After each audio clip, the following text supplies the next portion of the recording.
볼커의 SD 강좌. 경고! 이 영상에는 기동전사 건담 섬광의 하사웨이 극장판의 내용이 다수 포함되어 있습니다. 스포일러 없는 온전한 감상을 원하시는 분은 반드시 시청 후에 이 영상을 보시기 바랍니다. 자, 어쨌든 이어서 그럼 3장 가도록 하겠습니다. 자, 문제의 하사웨이 탈출 작전이죠. 그렇죠. 다바오에서 살해된 관료인수는 나오시죠. 아, 시험 점수 말고 맞다. 그 얘기는 해야겠다. 하사웨이의 도움을 받긴 했습니다만 사실 SD 건담을 더 봐주셨으면 하는데 저야 지금 하사웨이 도움을 받아서 이번에 제가 드디어 이제 구독자가 500분을 넘었죠. 400분 450분 60분 언저리에서 천천히 오르고 있었는데 하사웨이 덕분에 지금 이제 500분을 넘겼습니다. 그래서 전에 원래는 400분 때도 뭘 하려고 그랬었지만 그땐 못했고, 그다음에 그래서 그 저는 요거 끝나고 그다음에 다음 주 요거랑 다음 주 하고, 그러면 그 다음 주에는 코만도 건담 마무리 하겠죠. 그러고 나면 구독자 500명 돌파 이벤트를 해보려고 합니다. 상품을 좀 드리는 형태의 이벤트를 할 생각을 갖고 있어요.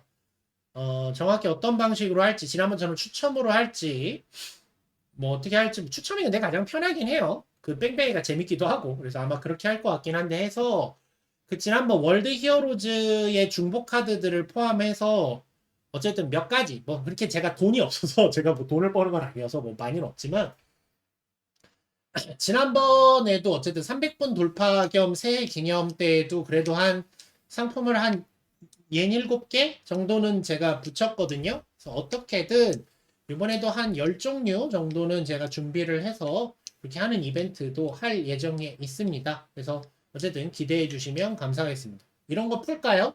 다바오에서 살해된 관료의 수를 답하신 분에게 상품을 드립니다.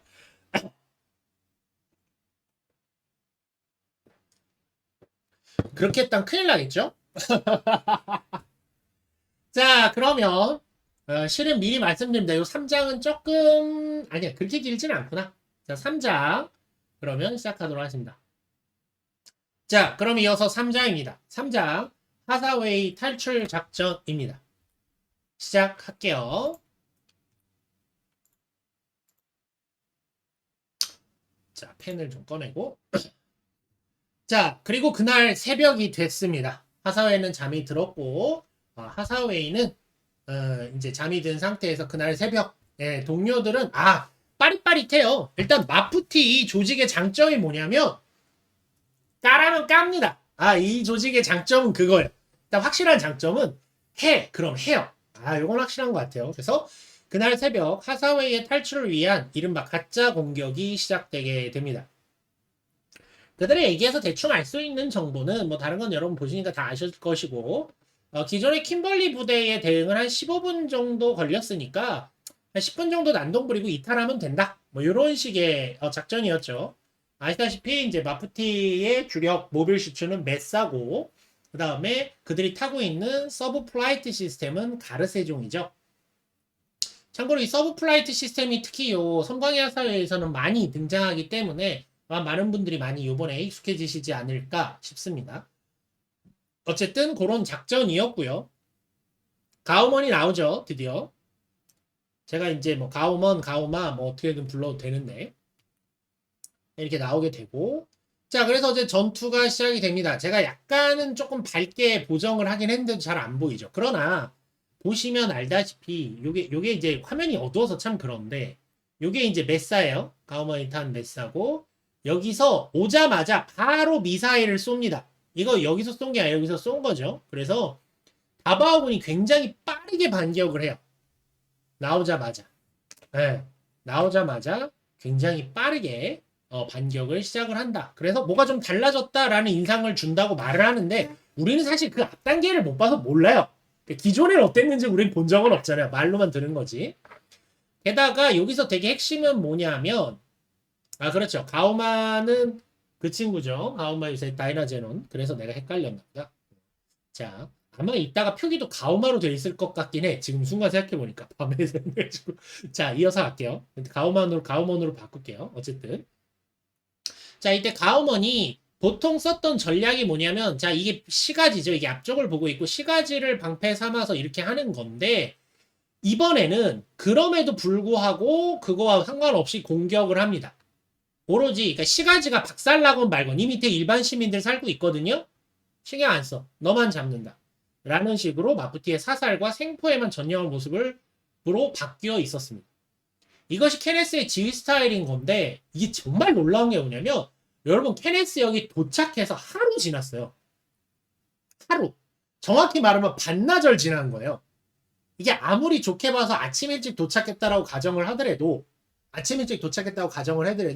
이 사람 와서 지금 벌어진 사건에 대해서 사정 청취하고 애들 뭐 명령해 놓고 그 다음에 와서 개판인 거 확인하고 그러면서 또 기기를 만나서 댄스 플로어에서 그러니까 저녁도 같이 먹고 댄스 플로어에서 놀고 그러고 다시 와서 피곤할 텐데 공습이 떴다 하니까 일어나서 이렇게 해라 라고 바로 지휘를 하는 그러니까 쉽게 말해서 케네스도 좋은 사람은 아닙니다. 좋은 사람은 아닌데 말하자면 공격적인 사람이고 어쨌든 그 일 처리를 중심으로 생각하는 사람인데 어쨌든 능력자입니다. 케네스 같은 경우에는 역스베샤 시절 때도 파일럿으로 근무했던 경력이 있다고 나와 있는데 그래서 그런지 실전 지향형이고 어쨌든 목표를 정했으면 다른 건 신경 쓰지 않는다라는 게 되게 명확한 스타일이다. 그래서 결론적으로 말하면 이 작품에 등장하는 인물들 중에 좋은 사람이 없어요. 멀쩡한 애가 없어. 네, 그게 또 우주세계의 매력이긴 하지만 참 멀쩡한 애가 없다. 그렇게 보시면 되겠습니다. 자, 이것으로 알 수 있는 것을 좀 더 정리를 해보면 적어도 전임자였던 킴ber리는 시민을 보호한다는 전제하에 마프티와 대적해 왔음을 알 수 있어요. 그러니까 마프티 토벌이 목적이지만 어쨌든 이곳을 지키는 방면군, 이곳의 방위군이라는 기본적인 사고를 갖고 있는 거죠. 군은 민간을 공격하면 안 된다. 그러니 그간은 전투를 하다가 얘들이 왔어도 시가지를 방패를 삼으면 발포를 못했던 거죠. 일단 대기해!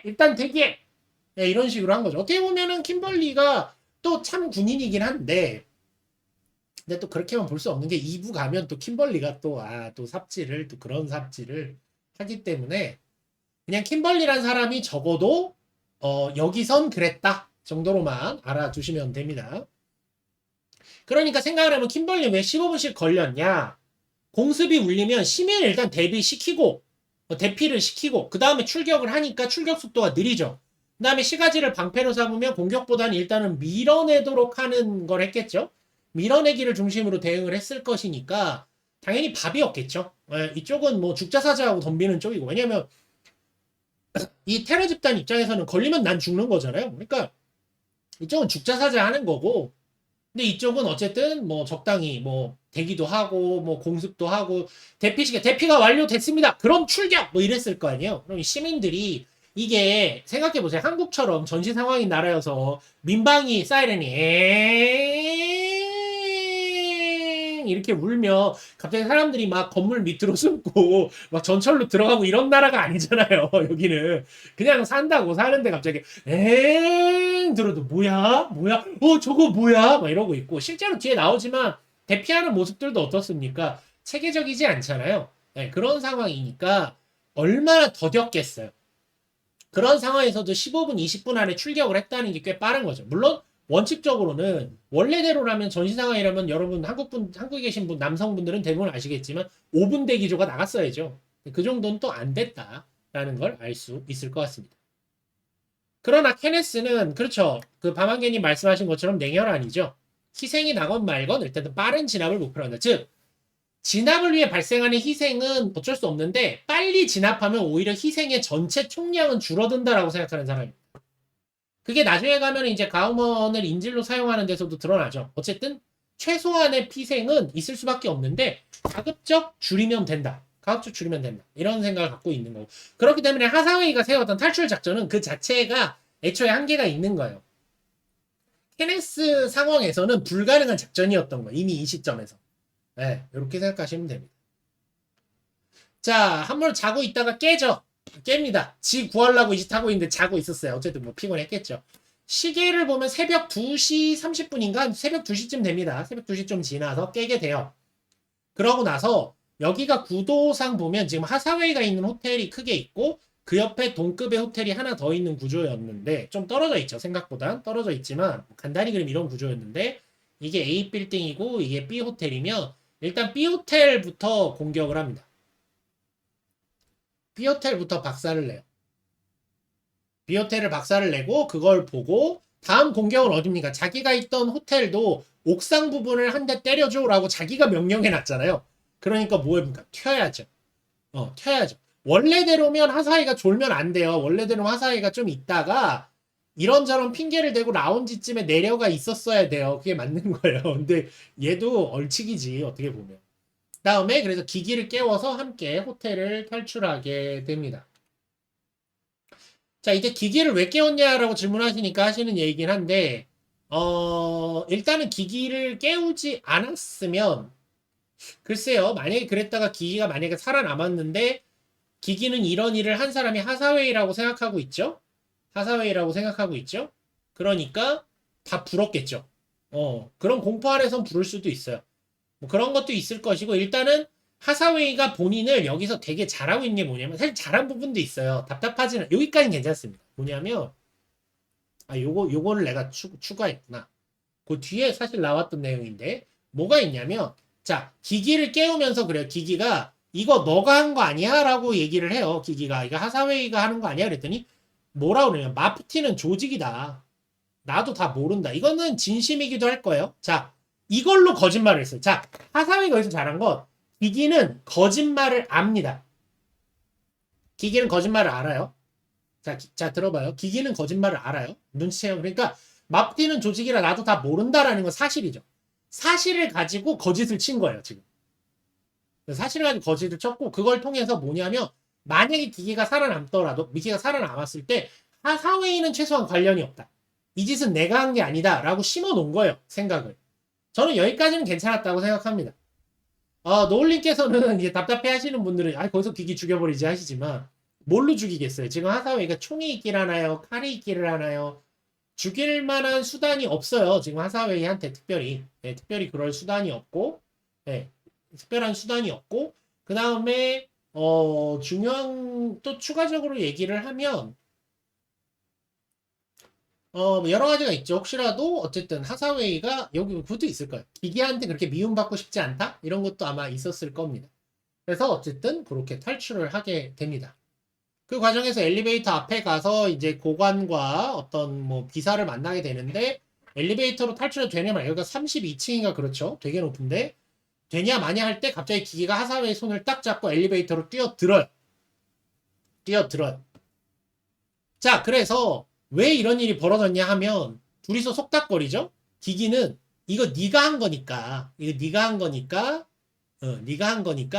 하사웨이가 통제하고 있겠지. 즉 나는 엘리베이터를 박살내지 않을 거라고 믿고 난 탔어 라는 게 기기의 입장이에요. 여기서부터는 하사웨이가 좀 뻔한데 근데 하사웨이는 왜 탔냐? 기기가 감이 좋으니까. 자기도 모르는 거야. 자기도 옥상을 때리면 자기 있는 층은 이게 40몇 층까지 있는 건물이었거든요. 자기는 32층이니까 내가 있는 데의 위를 때리면 충격은 있겠지만 난 탈출할 수 있다. 이게 하사웨이 공격 계획이란 말이에요. 그러니까 맞아요. 대중이 형이 말하는 것처럼 악한도 아니기 때문에 일단은 속까지 악한은 아니기 때문에 일단은 이 빔 공격으로 기기가 죽을 확률은 없어요. 죽일 방법도 없어요. 아니에요. 기계는 여기서 대놓고 말합니다. 하사웨이가 한 일이니까 믿고 탔다라고 말합니다. 저는 이거는 아직까지는 뉴타입보단 감이 좋은 거라고 생각해요. 실제로 이 정도까지는 아니지만 저도 살면서 이런 비슷한 분들을 만나본 적도 있고 해서 정말 그 묘하게 감 좋으신 분들이 계시긴 하더라고요. 아직까지는 저는 그렇다고 생각합니다. 그래서 하사웨이는 기기가 감이 좋기 때문에 그걸 믿고 탔다라고 합니다. 만약에 이대로가 사실이라면 하사웨이도 그냥 흐름에 타고 간 거죠. 본인도 지금 약간 당황한 걸 수 있어요. 자기도 또 미리 도망갔어야 되는데 늦었다 뭐 이런 걸 수도 있고 그래서 좀 여러 가지로 이 시점에서 하사웨이는 좀 당황하고 있다 이런 느낌이 보이죠. 이 장면에서 정보고관이 되게 뻔뻔한 모습도 볼 수 있습니다. 이 장면 재밌는 건 하사웨이가 양복 입고 있으니까 야 탈출은 손님이 먼저야 이러고 화를 냅니다. 그러자 하사웨이가 야 잘 봐 나야 하사웨이야 자네도 있었군 뭐 이러면서 그리고 이제 자기도 그렇고 역시 하사웨이 미숙함도 볼 수 있습니다. 그런 면에서 이 작품은 전반적으로 보면 다들 어른인 척을 하는 작품인데 뭔가 다들 어설픕니다. 고관도 어설프고 케네스 정도를 좀 제외하면 대부분 뭔가 어설퍼요. 그래서 어설픈 어떤 현실의 모습들이 좀 어떻게 깔려 있다. 그래서 이 마푸티 항쟁도 마푸티 동란에서의 항쟁도 되게 뭐 엄청 대단한 것처럼 말을 하지만 좀 어설픈 부분들이 있다라는 걸 우리가 좀 보여주는 장면이 아닌가 생각을 했습니다.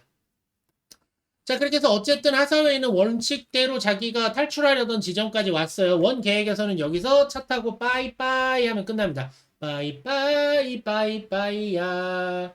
네, 이렇게 하면 되는 건데 그리고 이 상황에서 탈출을 하면 그냥 정보고관 몇은 실제로 사망합니다. 저 호텔에서 사망한 사람들이 있기 때문에 정보고관 몇을 또 마푸티가 살해했다. 네, 이런 기사가 나오고 끝날 그런 상황이었는데 못 가죠. 전 이 장면에서 야 이거 못 가. 저 솔직히 극장에 앉아서 기기가 나 두고 갈 거야 하면서 저거 옷깃 이렇게 꽉 잡는 게 아니죠. 이거 되게 중요합니다, 여러분. 예, 옷깃이면 이렇게 잡아요, 이렇게. 저거 보고 제가 무슨 생각을 했냐면 야 저거 못 가지. 예, 저거 못 가지. 라는 생각을 했습니다. 아마 공감 못 하시는 분도 계실, 공감하시는 분도 계실지 모르겠지만 야 저건 못 가지. 저건 못 가지. 야 저거 힘들지. 저거 뿌리치고 가는 거 거의 불가능하지. 그래. 저건 안 되지. 그 생각이 들더라고요. 와, 저 장면은 예술이었어요. 예. SD 아비님, 안녕하세요. 예, 요새는 SD 아비님 올리시는 그 편집 영상만 몇 개 보고 라이브를 못 갔었는데, 반갑습니다. 네. 예, 그죠? 그리고 이제 사실 기기도 놀랬잖아요. 사실 이 장면에서 되게 중요한 건 뭐냐면, 그가는 계속 당돌했던 여자애지만 기기는 여기서 보면 자기도 이런 공포를 경험해 본 적 없어요. 얘는 전쟁의 한가운데 들어가 본 적이 없거든요. 그러니까 무서운 거예요. 그러니까 덜덜 떨면 여기서는 진심일 겁니다. 기기가. 뭐 하사회를 떠보고 뭐 이런 게 아니라 정말 진심으로 막 무서워서 얘를 잡는. 완전히 잡지도 못하고 뭐도 못하고. 근데 그 순간에 이게 그렇죠. 저 못 가죠. 못 갑니다. 못 가요. 저건 못 가는 거예요. 저걸 갈 수 있는 남자는 내가 볼 때 거의 없어요. 네, 그리고 대중이 형이 계속 말씀하신 것처럼 맞습니다. 그리고 많은 분들이 지금 정리해 주셨지만 하사웨이는 학살자가 아니에요. 그러니까 아무나 죽이고 다니는 애가 아니에요. 그러니까 목표가 있고 그 다음에 호텔 공격도 어느 정도 당위성이 있는 건 자기 탈출도 있지만 정보 고관을 죽이기도 하는 거니까. 그러니까 기기는 그럴 대상이 아닌 거죠. 현재는. 그러니까 얘를 살리려고 하는 거고 하사웨이는 기기를 결국 혼자 두지 못하고 어찌어찌 할까 고민하다가 생각을 바꿔서 기기와 함께 대피를 하게 되고 결과 나중에 좀 뒤에 가서지만 결국 탈출을 포기하게 되는 결과를 낳게 됩니다. 그러니까 여러 가지 복합적으로 꼬인 거죠. 사실은 꼬인 거예요. 하사웨이가 계획을 세웠고 계획이 틀어지고 있고 그러니까 하사웨이의 특징 지금 이 성광의 하사웨이 앞부분의 내용이 다 뭐냐면 하사웨이가 세운 계획은 다 망그러져. 그러니까 자 하운젠 타고 와서 내가 확인할 거 확인하고 홍콩에서 들어와야지 안 됐죠. 하이제킹범이 껴들어갔고 자 이번에 어쨌든 내가 탈출 계획을 세웠어. 탈출 계획 안 됐죠. 안 됐습니다. 이런 상황이에요. 사실 이 시점에서 기기를 데려간다는 선택지도 있었을 것 같아요. 있었을 것 같은데 문제는 뭐냐면 하사웨이만 사라지는 건 괜찮아요. 기기까지 사라지면 누가 봐도 케네스는 하사웨이가 기기를 데리고 갔다라고 생각할 겁니다. 그러니까 하사웨이도 막 이게 맞을지 아닌지 모르지만 여러 생각이 막 드는 거예요. 모르겠는 거예요. 지금 상황은 이렇고 막 이렇고 그렇습니다. 하사웨이가 지시했다는 내용은 식물원의 대화에서 나옵니다. 그러고 보니 가짜 공격도 추가하는 게 좋겠어. 옥상을 때려줘 라는 대사를 합니다. 네. 옥상을 때려줘 라는 대사를 합니다.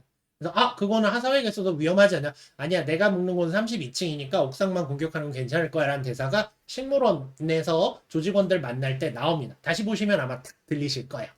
자, 그 기기를 데려가는 훨씬 더 복잡하니까 방법은 뭐냐? 결국은 이 작전은 실패했다라는 걸 인정할 수밖에 없는 거죠. 물론 그걸 인정을 못했기 때문에 계속 도망가서 복잡하고. 근데 그 시점에 또 뭐가 나오냐?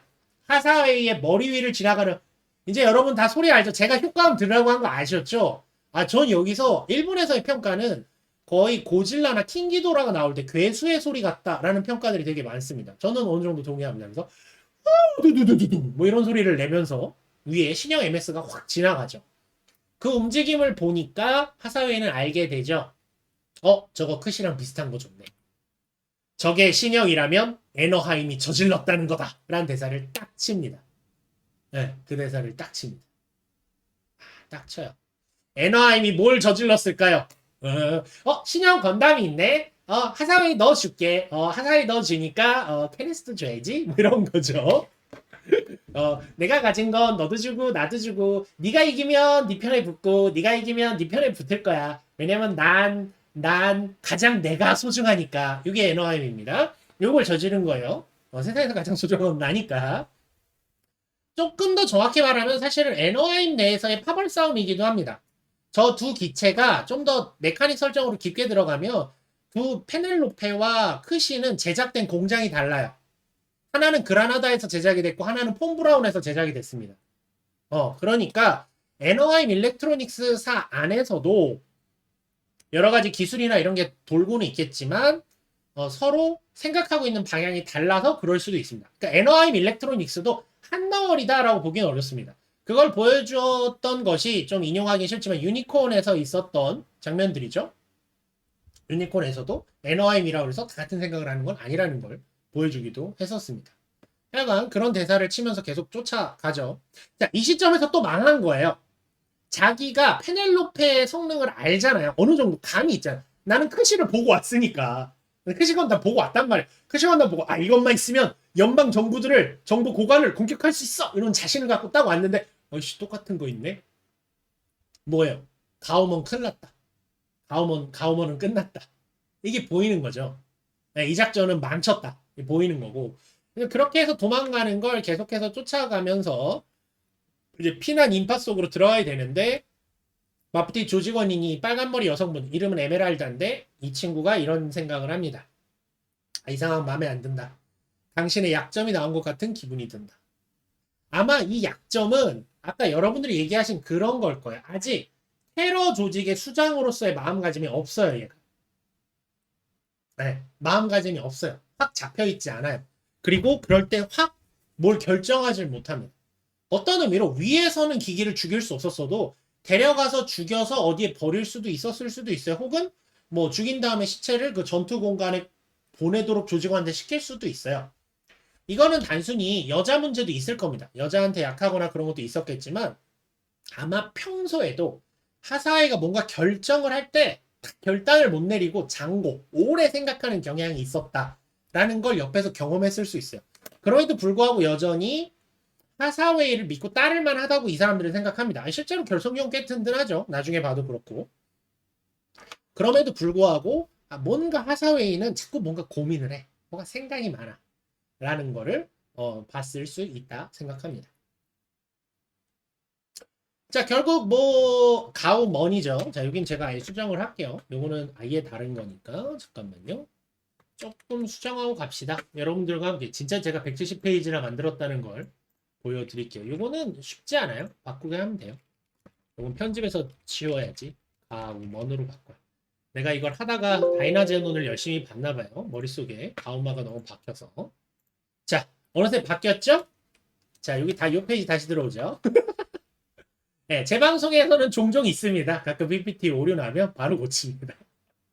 자, 한편 가오머니 모는 메사는 열심히 분투를 했죠. 열심히 공격을 했지만 페넬로페 상대로 메사가 어떻게 이깁니까? 가오머니 아무리 베테랑이어도 이길 수가 없죠.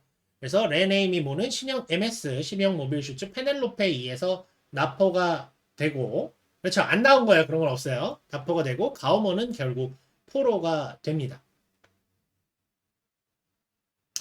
자, 이 전투 장면에서 조금 더 얘기를 해보죠. 이 전투 장면에서는 특히 피난민의 입장에서 MS 격투전을 그렸다는 것이 굉장히 높은 평가를 받고 있습니다. 진짜 앞에서 이때는 이제 구스타프 칼이나 이런 애들이 거의 20m급 되는 거인들이 쿵쾅쿵쾅 거리고, 그리고 정말 이 빔이라고 하는 정말 한 방에 건물이 막 녹아내릴 정도의 고열을 발사하는 빔 라이플이 날라오는 상황에서 사람들이 피해 다니면서 그 공포, 그 압도적인 폭력이라는 공포를 경험하는 걸 그린 걸로 많은 분들이 좋은 평을 하고 있는데, 그래서 이거는 참 정말 압도적인 폭력과 그걸 당하는 사람의 입장을 잘 보여주는 장면이라고 저도 생각을 합니다. 근데 조금 더 생각을 해보면 이 장면은, 이와 비슷한 장면은 91년작 기동전사 건담 F91에서 묘사된 바가 있는 시가지 전투와 매우 닮아 있습니다. 사실 이게 F91에서 처음 나와서 이 갑자기 그 벵가드 애들이 죄송합니다. 크로스본 벵가드 애들이 쳐들어와서 코로니안을 난장판으로 만들 때에도 이런 식으로 도망가면서 여러 가지 사건들을 경험하는 게 나옵니다.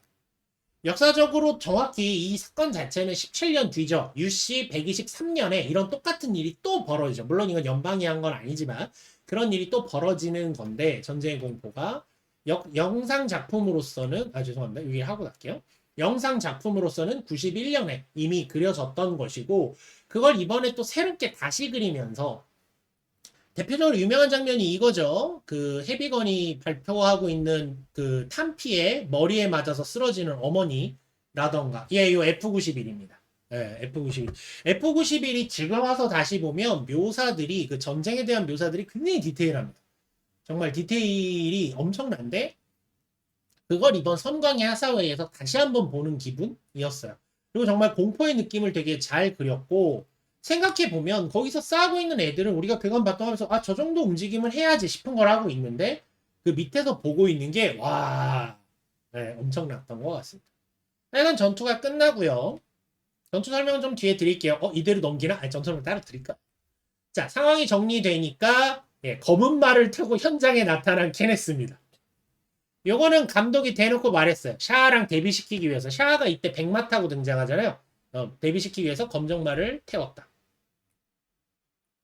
그러자 갑자기 이제 여기서 하사웨이와 있다가, 하사웨이 껴안고 있었죠. 자, 하사웨이 껴안고 있다가 케네스가 오니까 또 이제 그 안도감을 느끼면서 갑자기 케네스에게 달려가서 안깁니다.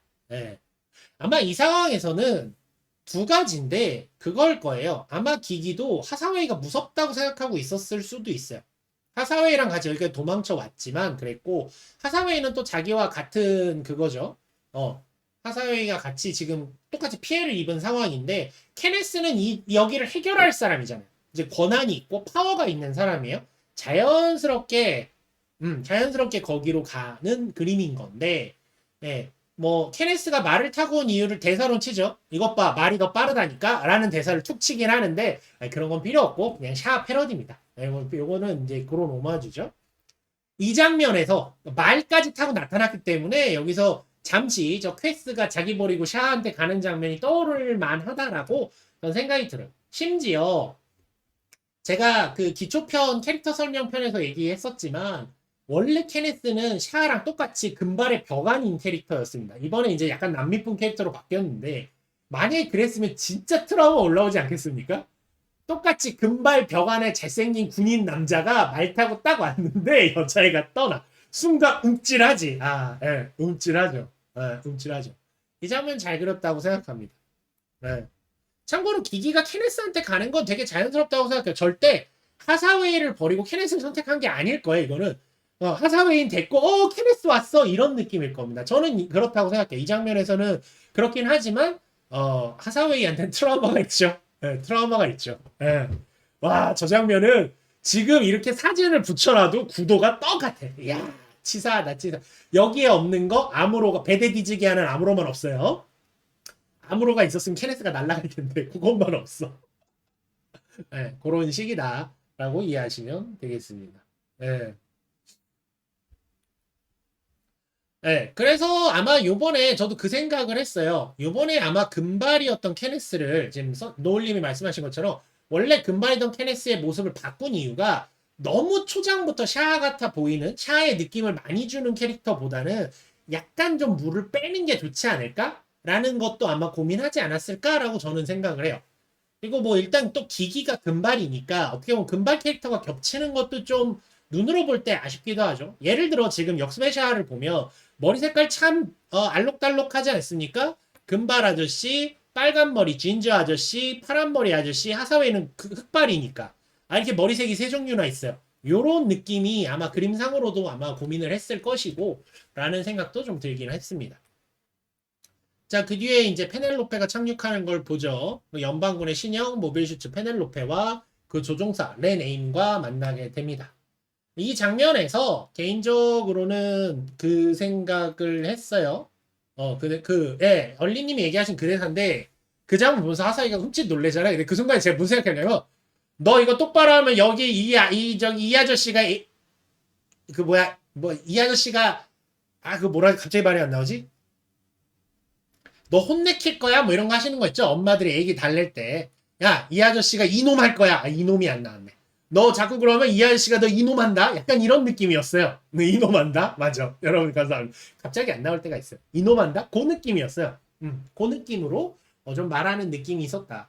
그래서 약간 케네스는 내 에임에 대한 기대치도 있는데 자기 기대치만큼 못 해주니까 그런 것 같은데 지휘관으로서는 꽤 훌륭한 것 같아요. 어쨌든 지금 실전에서 싸울 건 레네임이고 지금 어쨌든 그 일본어로 말하는 키리프다, 그러니까 조커는 그러니까 핵심이 되는 키카드, 와일드 카드는 레네임이란 말이에요. 이놈이 제대로 해야 된단 말이에요. 그러니까 그거를 다스리는 방법을 쓰고 있다. 케네스가 꽤 이런저런 경험이 많은 사람이라는 걸 알 수 있을 것 같습니다. 문제는 이제 이 레네임이란 캐릭터가 작품 내에서 사실 잘 묘사가 안 돼요. 묘사가 안 되는 캐릭터여서 원래 처음 준비할 땐 레네임에 대한 얘기를 뺐다가 이번에 조금 그래도 좀 불쌍해서 좀 넣었습니다. 자, 레네임은 기본적으로 테스트 파일럿 출신입니다.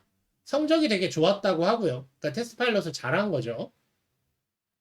실전 경험이 없습니다. 없다시피 해요. 그러니까 테스트 파일, 왜냐면 전투가 없으니까 실전 경험은 없는데 어쨌든 모의 사격이라든가 모의 조종 등에서는 매우 성적이 좋았고 그러니까 페넬로페를 받게 된 거죠. 젊고 그러다 보니까 기체 성능에 대해서도 좀 과신하는 경향이 있습니다. 여러 가지 보다 보면 기체 성능을 되게 중시하고 있고 자신이 그 좋은 성능을 몰 수 있는 실력이 있다는 거에도 자부심이 있는 그런 사람이에요. 그러니까 말하자면은 약간 어리죠. 말하자면 내가 좀 실력이 있고 좋은 칼을 들었다고 되게 자만심이 있는 약간 그런 느낌입니다.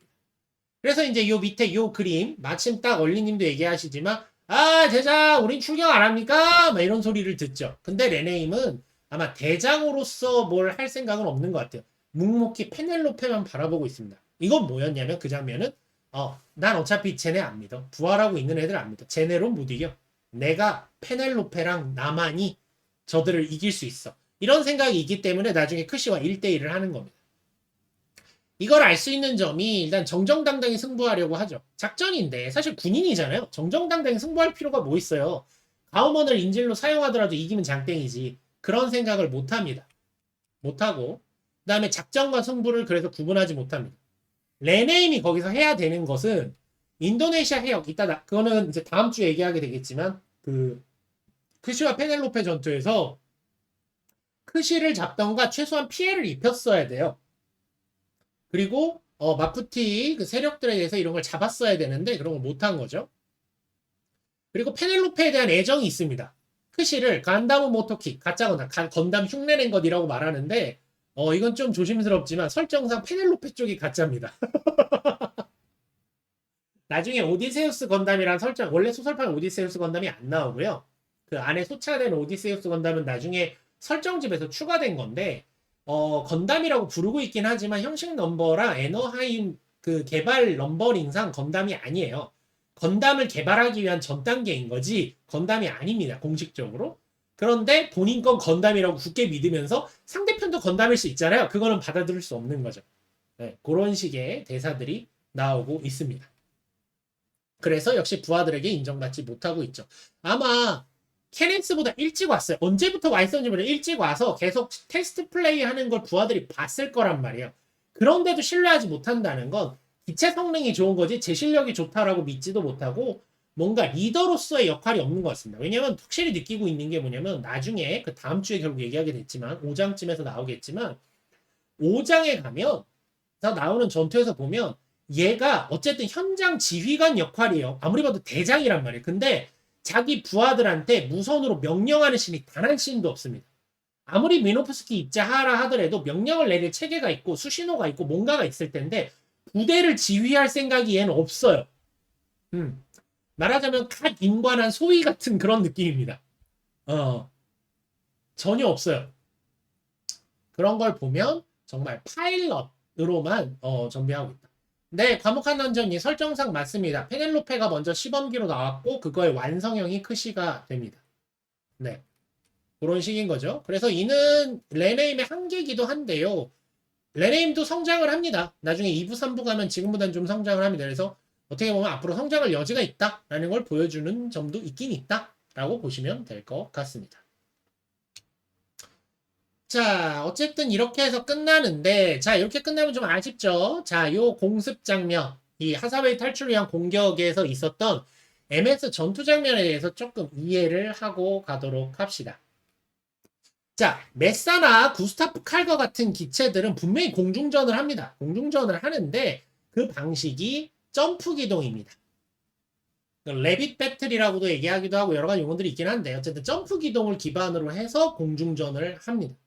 왜냐하면 이들은 하늘을 날 수가 없어요. 하늘을 나는 기능이 없기 때문에 다만 추진체, 슬러스터, 강력한 슬러스터를 갖고 있기 때문에 슬러스터의 힘으로 떠서 내려오고 하는 식으로 전투를 하죠. 그 장면을 굉장히 잘 그렸습니다. 그리고 그걸 혹시라도 못 알아들을까봐 가오먼이 두 번째 공격 전에 밀림에 숨어 있다가 한 방에 탁 튀어 오르는 장면 같은 것도 굉장히 잘 묘사를 해줬었죠.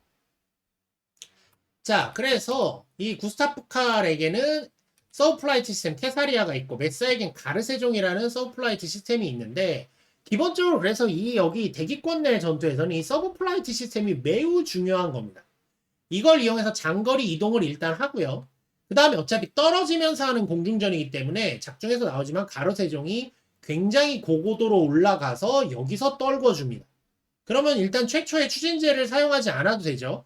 떨어지면서 그 다음에 이제 아까 요 앞에 보면은 요게 좀 화면이 어두워서 잘 안 보이시는데 여러분들 아마 기억하실 거예요. 이때도 팔다리를 벌리고 활공을 하면서 가급적 오래 채공하도록 노력을 하면서 공격을 합니다. 네. 네, 이렇게 합니다.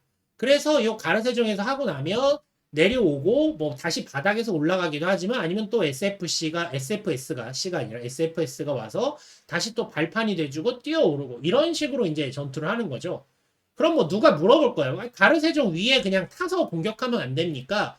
그것도 가능하겠지만 가르세종이나 케사리아 같은 SFS를 보면 그렇게까지 그 전투 기동이 가능한 기체는 또 아닌 것 같아요. 그러니까 수송기가 기본적인 원칙이다 보니까 뭐 전투기 같은 가벼운 움직임은 어렵고 그러니까 전투는 MS들이 뛰어내려서 하고 이들은 그것을 보조하는 역할을 한다. 라는 거죠. 그래서 이후는 슬러스터로 올라가고 활강하고 내려오면 다시 올라가고 라는 걸 반복하는 거고 내려오는 도중에 슬러스터를 써서 약간 올라갈 수도 있겠지만 기본적으로는 착지한 후에 다시 출발할 수 있다. 라는 형태를 가지고 있는 전투입니다. 자, 그에 반해서 레네임이 모는 페넬로페는 뭐 설정의 변화에 대해서는 지난번에 설명드렸으니까 됐고 미노프스키 플라이트를 장비하고 있죠. 그래서 자유롭게 공중을 유영하며 정말 수영치듯 다니며 전투를 진행할 수 있습니다. 아마 이 부분이 모르고 보시는 분들은 왜 기체가 뭔가 이렇게 막 둥둥둥 뭐 UFO 날아가도 되게 어색하게 움직이지? 라고 보신 분도 계실 수 있어요. 왜 그러냐면 얘는 떠다니기 때문이죠. 네. 그래서 이는 마치 두둥실 떠다니는 것처럼 연출됩니다. 특유의 우두두두두 이런 소리와 함께 그렇게 하죠. 그 소리 뭐 좀 재현이 안 되지만 그 소리 느낌은 되게 좋았어요. 긴장감도 있고. 그래서 매우 자유롭게 날아다닌다. 그래서 요거를 한 방의 그림으로 정리해드리면 이게 장면으로 보면 영상에서 보면 확 와닿지 않지만 제 그림을 잘 그리지는 못해서 이렇긴 한데 이를 정리하면 이런 그림이 됩니다. 자, 구스타프 칼은 케사리아에서 떨어진 뒤에 다시 점프해서 공격을 하고 메사도 가르세종에서 내려와서 점프하면서 공격을 하는데 페넬로페 혼자 UFO처럼 이렇게 날아다니면서 공격을 합니다. 그러니 메사는 이렇게 올라갔으면 떨어져야 되는데 페넬로페는 이렇게 주회를 하면서 얘를 공격할 수 있겠죠. 공격이 완전히 다른 거죠. 그래서 이 중력하 전투에서 페넬로페나 나중에 나올 크시가 아주 압도적인 전력이 되는 이유는 바로 이것 때문입니다. 네.